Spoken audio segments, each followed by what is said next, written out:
ठीक आहे. आपल्या ज्योतिबाची चैत्रात झाले गेले की दुसऱ्या दिवशी आई अंबाबाईचा रथ उत्सव असतो आपल्या कोल्हापूरमध्ये. फक्त आपल्या कोल्हापूरमध्ये नाही तर बाहेर गावातील लोक इथे खूप मोठ्या संख्येने उपस्थित झालेले असतात. तर आपला माधव रोड, गुजरी कॉर्नर, बिनखामे गणेश म्हणजे सगळीकडे भक्तिमय वातावरण आणि रांगोळ्या साऊंड एकदम भरलेला असतं सगळीकडे. एवढी गर्दी का म्हणा गेला तर आई अंबाबाई नगर प्रदर्शन घालायला येते म्हणजे भावना एवढी गर्दी होणारच की आपल्या कोल्हापूरमध्ये. तर आई अंबाबाईचं एवढं महत्व घेण्या भावना फक्त आपल्या महाराष्ट्र पडतो नाही तर बाहेर राज्यातून बाहेर देशातून सगळे नागरिक दर्शन घ्यायचं आपल्या कोल्हापूर. तर या रथ उत्सवामध्ये काय काय असते मी व्हिडिओ मार्फत तुम्हाला दाखवण्याचा प्रयत्न केला भावना. फक्त व्हिडिओ आवडल्यास लाईक करा, कमेंट करा, शेअर करा. रामकृष्ण हरी मंडळी.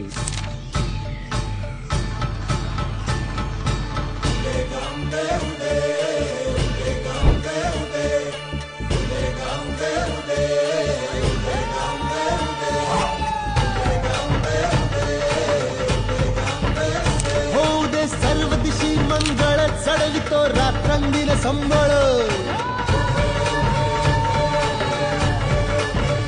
फुलवितो दिवटी दीपकळी, आम्ही अंबेचे गोंधळी, आम्ही अंबेचे गोंधळी, आम्ही अंबेचे गोंधळी.